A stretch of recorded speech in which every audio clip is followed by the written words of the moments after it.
Hey guys, Ryan here, and in this video I'm going to be covering what I believe are the best quality of life mods that you can install for Fallout 4 in 2024. So all the mods that I'm going to feature in this video will work with the next gen version of Fallout 4 and are all available free of charge from the Nexus Mods website. All you need to do is sign up for a free account and then just use a suitable mod manager such as Vortex. So without further ado, let's crack on with the rest of the video. Okay, so the first mod on the list is the Fallout 76 System Contextual Ammos Drop mod.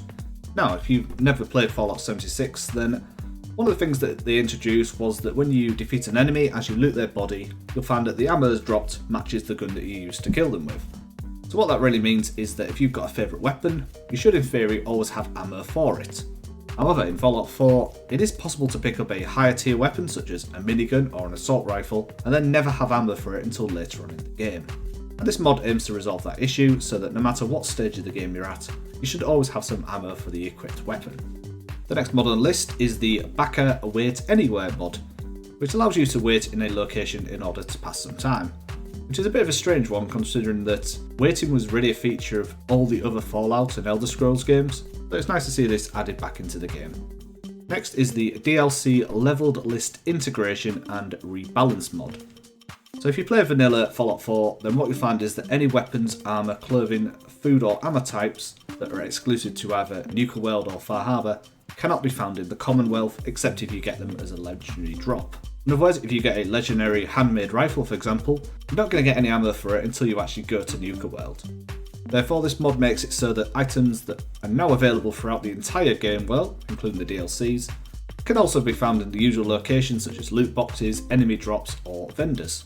Now, it also makes changes to the game's loot table so that more items are available in general with a wider variety able to be found, and factions such as the Brotherhood of Steel or the Minutemen will now have more powerful equipment as your character levels up and they get more powerful. And then finally, it makes the necessary changes to the Scrounger perk in order to reflect these changes. Now, if you want to see a more comprehensive list of what is exactly changed, then you can check all that information out on the mod's description page. So one thing I will say about the favourite menu in Fallout 4 is that it's not really great. And once again, this was something that was improved for Fallout 76, as it really just replicates a system that we used back in Fallout New Vegas. Therefore, the favourite menu's X mod has a wheel style menu that allows you to hotkey weapons and items for use on the fly. Now, I will say that this will replace the favourite menu, but it doesn't replace the original keyboard shortcuts, so you can actually use both of them at the same time. One of the welcome changes that Fallout 76 made was the ability for you to equip or use weapons and consumables without having to first pick the item up and then equip it within the Pip-Boy. Therefore, the Grab and Eat Revised mod allows any object that can be interacted with within the game world to be either equipped or consumed directly just by hovering over the item in question. In other words, if you see a weapon on the ground, you can immediately pick it up and equip it, and if you see any food on the shelf, you can consume that immediately. Originally introduced in Skyrim, the Radiant quest system allows NPCs to task you with clearing out locations or obtaining items. However, one thing that I have noticed is when you install Fallout 4's DLCs, it is possible for you to be sent to locations outside of the Commonwealth. For example, you might be asked by Scrive Halen to collect some pre-war technology from a location in Far Harbour which you've not even visited yet, or even been sent to Nuka World. Therefore, the Keep Radiance in the Commonwealth mod prevents any Radiant quest from sending you outside of the Commonwealth. Now, the only requirement for this mod is that you've installed the unofficial Fallout 4 patch. Honestly, it's kind of strongly recommended to install this in any playthrough. So some of the perks in Fallout 4 are redundant, especially the Locksmith and Hacker, which basically just allow you to open increasingly more difficult locks and terminals. So by using the Perk Up Lightweight Perk Overhaul mod, it allows you to automatically unlock any lower level terminals and locks. So for example, if you have the Locksmith rank 3, then you'll now be able to automatically open any novice or advanced locks when you interact with the lock. In addition, it also fixes perks that didn't function correctly, such as Sniper and the rank 5 of Stealth. Once again, if you want a full list of all the changes, you can find all that information on the mod's description page. So another great thing that Fallout 76 introduced was the idea of portable power armour, in that you can collect and then redeploy the power armour for whenever you need it. So say for example, if you're playing Fallout 4 and you're going to explore the glowing sea, which more than likely you're going to need some power armour to protect you against the radiation. However, if you've left your power armour in Sanctuary, what it means is you're going to have to fast travel all the way back there, jump into the suit, and then fast travel back to the glowing sea. Instead, you can install the Power Armor Collection's 76 style mod that allows you to collect up your power armor, add it to your inventory, and then deploy it when you need it.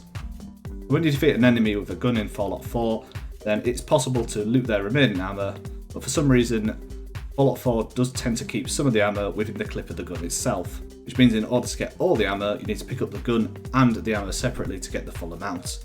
And then once you've done that, you need to then again drop the gun, since it's now going to be in your inventory.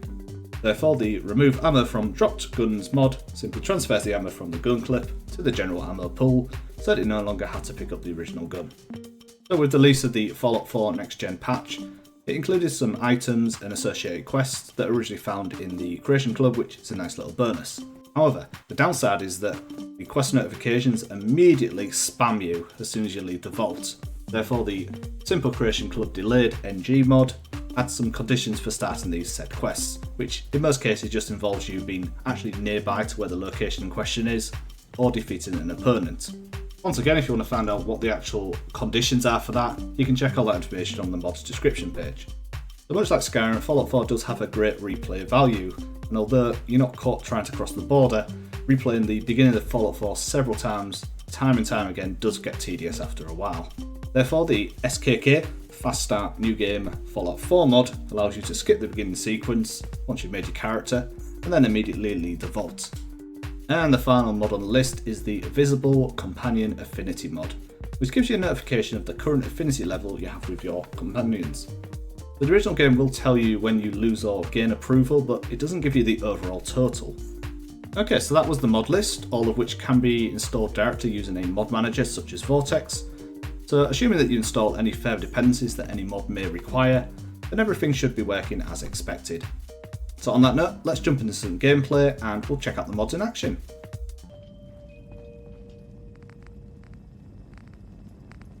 This atmosphere is rather unpleasant. Don't chance it. Report suspicious activity immediately.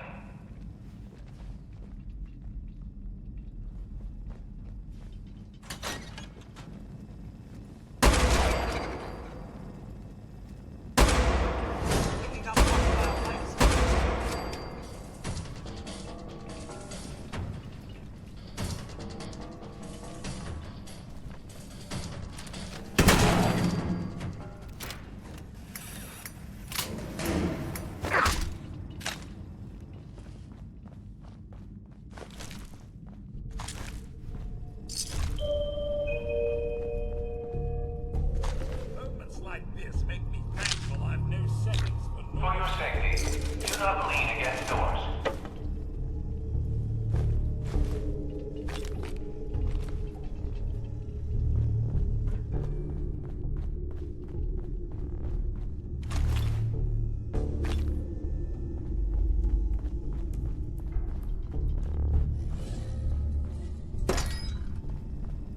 Lock's really strong.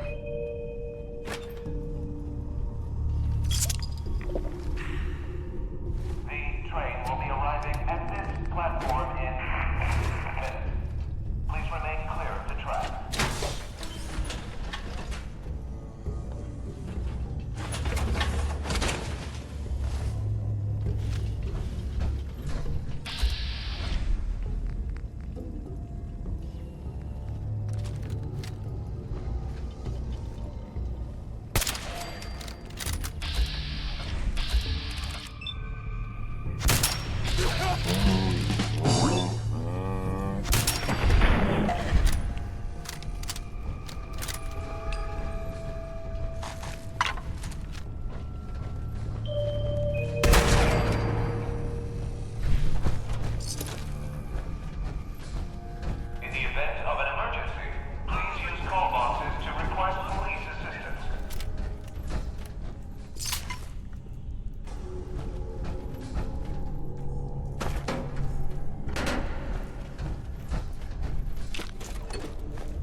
Got it.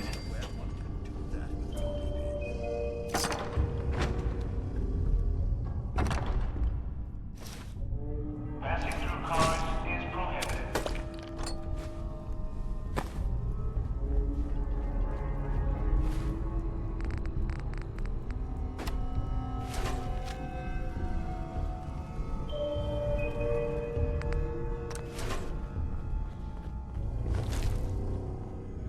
Atlantic, don't chant it.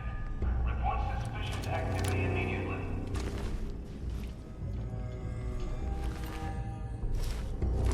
Looks like these raiders became quite the devil feast.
Okay, so in conclusion, Fallout 4 is a great game to play in 2024, although it does lack some of the quality of life changes that Fallout 76 has made over the years. As you can see, with a small number of mods, the same functionality can be replicated in Fallout 4. Thanks for watching this video today, and if you did find it helpful, then please don't forget to leave a like, share the video, and subscribe to this channel for more content like this in the very near future. In either case, I'll catch you next time. Bye now.